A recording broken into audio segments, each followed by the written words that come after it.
The Google Pixel 7a was released on the 10th of May, and in today's episode, I want to compare the Pixel 7a against the Pixel 6a and see whether the $50 price increase is justified.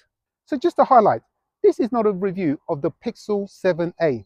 That is coming up later in a separate video. On my left, I've got the Google Pixel 6a, which was released this time last year. And on my right, I've got the newly released Google Pixel 7a, which was released just yesterday, so pretty much one day ago. So let's start off by looking at the build and design quality of both devices. And actually, they're both the same. On the front, you've got the 6.1 inch display measured diagonally, and the difference is definitely on the back. And what I love about this is that Google have kept the A series in keeping with their flagship Pro series. Really, really nice. Great touch by Google.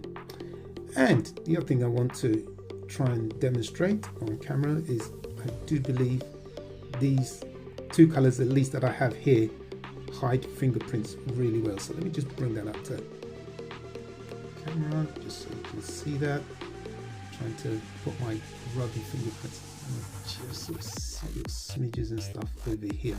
And again, it's the same with the 6a. Really like the way it hides fingerprints really well, especially in this color, or in both these colors. But maybe if one chose a black, it may be different.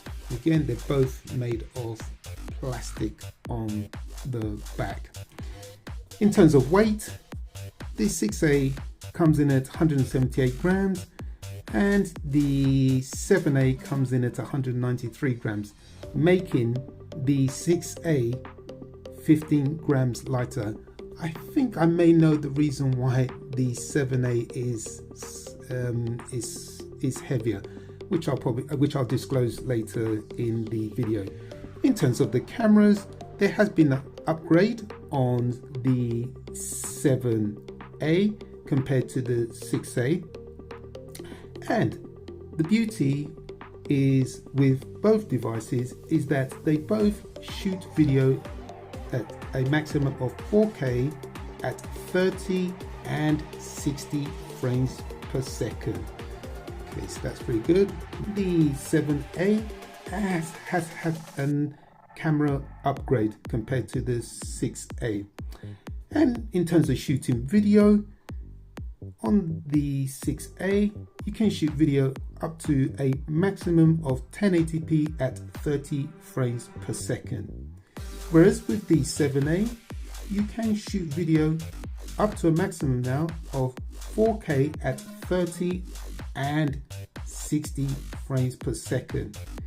Now, that is a big deal. And the reason why I say that is because you have flagship devices costing over $1,000 plus, which do not offer 4K at 30 or even 60 frames per second on their front-facing camera. So that's really, really good. The other thing you have on the 7a, which you do not have on the 6a, is a new feature which is called long exposure, and it does give you a little demonstration of what that is supposed to do. In terms of the battery, the 6a comes in at 4,410 milliamps, whereas the battery on the 7a comes in at 4,385 milliamps. So meaning that the battery on the 7a is less than the 6a, which is really interesting. In terms of the refresh rate, they both have 60 Hz refresh rate, but the upgrade with the 7a is that you can scale this up to 90 Hz. But in order to do that, you will need to go into your settings menu and activate the 90 Hz smooth rate. With the Pixel 6a, it came with Android 12 pre-installed, whilst with the Pixel 7a, it came with Android 13 pre-installed. And because it's Google, you will get the updates regularly. And if I'm not mistaken, on both devices, you usually get a combination of security patch and software updates up to 5 years.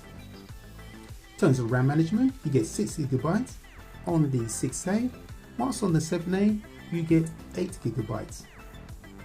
When it comes to biometrics, both devices come with a PIN and fingerprint. However, with the 7A, you also now have the option of face unlock. That is correct, face unlock on the 7A. On the 6A, there's no wireless charging, but this is changed with the 7A because it now comes with wireless charging. Yes, it is a bit slow, about what, 7.5 watts, but I'd rather have some sort of wireless charging than none. Naturally, there is no reverse wireless charging. Now, as I alluded to earlier, one of the reasons why the 7A may be heavier than the 6A is because due to the wireless charging, there is a coil inside for that. When it comes to the processor, obviously the 6A has the Google Tensor processor, which is by no means a slouch. Whereas on the Pixel 7a, you now get the Google Tensor 2 processor. And obviously I am going to be testing that over the coming weeks and months, and when I make my full review, I shall disclose how it is held up. Last but not least, I did notice on the 6A here, when I swipe over like this to the left, nothing happens. But with the 7A, you can see that you do get the Google feed. Well, I'm not sure about you, but I have to say the upgrades on the Pixel 7a justifies the $50 price increase. And in this tough economic climate, I think it is a real steal. And what's also interesting is that if you'd read the specs to me, I would have thought that they were for a flagship device. If you noticed in this video, I did not critique the Pixel 7a, and that's because I have yet to test it thoroughly, and it should take me about 4 to 6 weeks. If you do not want to miss that video when it drops, make sure to like, subscribe, and hit that notification bell. With the launch of the Google Pixel 7a, what it also means is that you can pick up the Google Pixel 6a for maybe around $300 or less, depending when you are watching this video.